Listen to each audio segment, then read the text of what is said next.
right. Welcome back to Simply Trade Tips with Hammer and Heels, Renee Chiuchiarelli and Julie Parks. We're here to give you some tips in trade, and we're doing it generally under 10 minutes. We're hoping 5, right, Jules? We are. And as always, we're going to leave you with a call to action or an FIO, figure it out, that you can go into our trade community. So let me just tell you, we have done one series on tariff chaos that has been fully released. So, if you missed anything, you can go to any of the podcast areas or, like Apple Podcast, Spotify, or you go to our trade community and you can listen to all 5 episodes on tariff chaos. We have a second series on career. And then we have our third series on managing a project. So here we are in episode 4, running the project and potential roadblocks, Jules. So what is our tip topic today? Yeah, so I think, Renee, you just said it. It's running into those roadblocks and how do we manage those roadblocks? What's a good way to kind of organize those? So, as you mentioned, we want folks to take a quick listen to episode 1 to 3 before diving into this one. So then really after that approval and stakeholder alignment, you're now in the throes of kind of running a project, and there's a few things to establish any well-run project. So Renee, maybe you kind of brief our 4 steps and then we can get into those in a little more detail. Yeah, for sure. So our first step, Julie mentioned we have 4, is establishing regular tag ups. So who are we establishing with, Jules, and what are we doing? And I think there's 2 areas associated with that. So first is your project team, and those are going to be a little more regular. And then the kind of segments and regular tag ups that you would want to have more on a maybe monthly or quarterly basis, depending on how your project is running. But with the people that were sponsoring your project, so those sponsors, you need to make those conversations brief, but you really are bringing up to speed and roadblocks and benefits that you've seen on the project thus far. But you're kind of keeping that discussion at a high level. So we think, Renee, to kind of circle back, number 1 is establish those regular tag ups. You need to get those names and get those meetings on the calendar. Okay, great. Number 2, run the meeting using some type of project plan, software or tool or issues log. So what do you recommend, Jewel? What's your favorite? Yeah, so I think first, having a plan, you have to manage to a plan. Nothing gets done if you don't manage to a plan. It's a way that you align a team, especially when there's multiple stakeholders involved. So I think it's what's kind of in work, what's planned to be kicked off in the next segment is kind of when you're running those meetings, you can kind of talk about that project plan. So there's tools like Microsoft Project that you can use to do that. You can just use an Excel spreadsheet and kind of red light, green light, kind of where you're at, start and stops, and then manage that according to plan. I don't know, Renee, if you've used any other project planning software. I haven't. Microsoft Project and, Excel for sure. Yeah. And then the other is, okay, so while you're working your project and you're running your meetings, you need a place to kind of organize the thoughts of the team. And I think we're kind of referring to that as an issues log. And that is a log that you will use and hand out before every meeting, after every meeting. Because I think the idea is that this log notes the actions that need to be done and records any roadblocks that you're seeing for escalation. So it might highlight something in the issues log for that sponsor meeting to kind of remove a roadblock.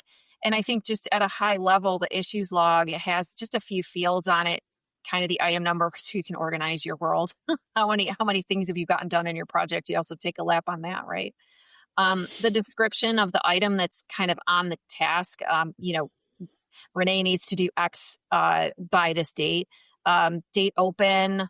And specifically, we like who's responsible in this case, because when you put who's responsible in the spreadsheet, people can sort by that responsible date. And then date closed. And then date closed allows you to maybe move it to another tab if it's closed. But sometimes what we find is recurring themes in projects. And what we do is we open up a closed item and kind of add on to it in some cases. It's also important to include notes.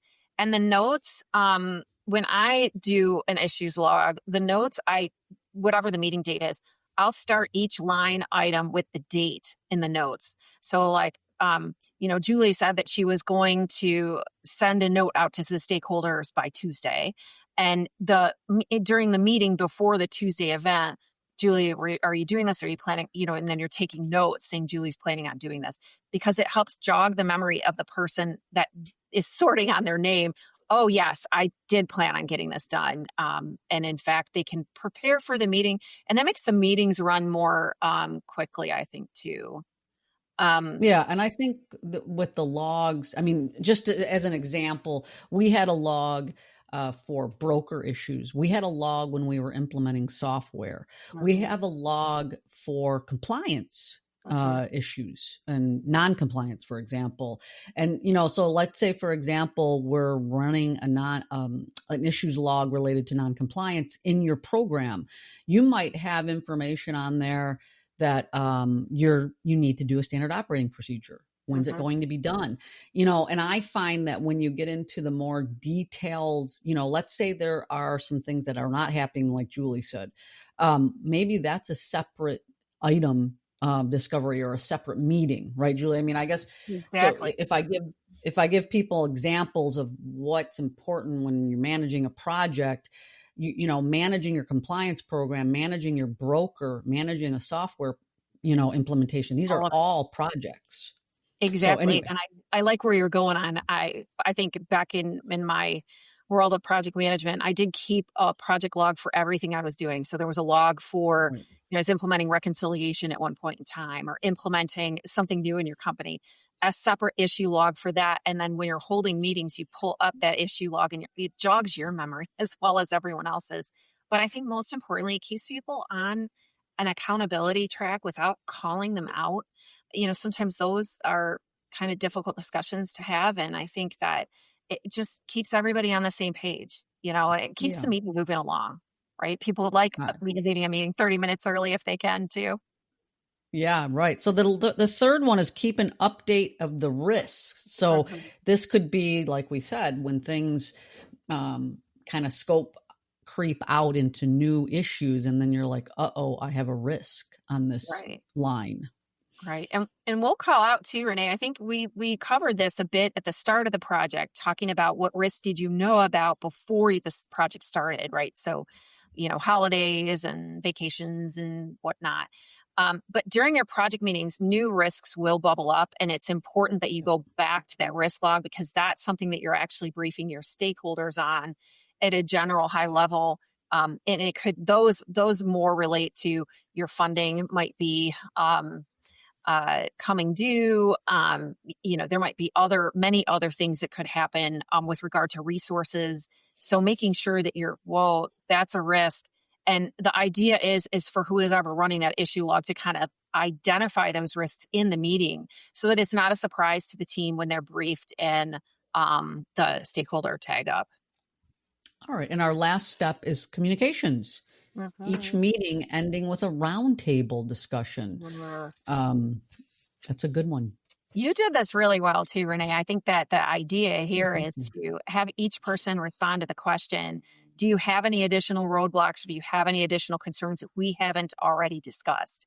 And I think the idea there is to make sure that, you're going to have people that are multitasking. You're going to have people, but they might have to bring something up, and it's good. You can do this actually at the beginning of the meeting too, but I like it generally at the end, because it helps people kind of recap. Well, I heard this, but I don't understand why we're not doing that. And it gives them a safe space to kind of bring that up. And I think that's really how you want to run projects, is so that people feel comfortable and they feel like they're contributing to something amazing right at the end. You don't do these projects just for your own good. You want to do something good for the company. Yeah, you want to make a difference. Continuous improvement. Yeah. Okay, so we've got our 4 steps. We're going to establish regular tag ups, and hopefully you're going to get the information, the issues log or the project plan to them ahead of time, obviously before the meeting. You're going to run the meeting using the plan. You're going to keep an updated risk log, because as Julie said, new risks are going to come about. And then you're going to communicate, have a roundtable at the end. So that's our 4 steps. And Jules, what is our FIO? Figure it out. Yeah, and I'll share. I think what we want y'all to do is take a moment to establish an issues log. So if you generally run meetings, meeting notices, stuff like that, and becomes very difficult to kind of keep track of that. If you keep things in a spreadsheet, Excel is generally the way to do that. And again, to recap, item number, description, date open, responsible, date closed, and the notes. If you start keeping an issue log on that, we love to hear from you on how it's working and how is it driving accountability. Again, you have to send those issues log out before a meeting, and then you have to recap after the meeting. And sometimes in the email, you're highlighting things that folks really needed to get done before the next meeting. But it's Yeah, a really nice way to run it. We want you guys to try that if you haven't already. awesome. We invite you to our community, Trade Geeks. Let us know. Go in there. Say, hey, I did my FIO. And as we stated in this episode, you can have an issues log for managing your broker, not just a software implementation, right? So it can cross many objectives that you have on your plate. I'm certain of that. So thank you. Thanks, Jules. We'll see you next time. Yeah, nice collaborating with you, Renee.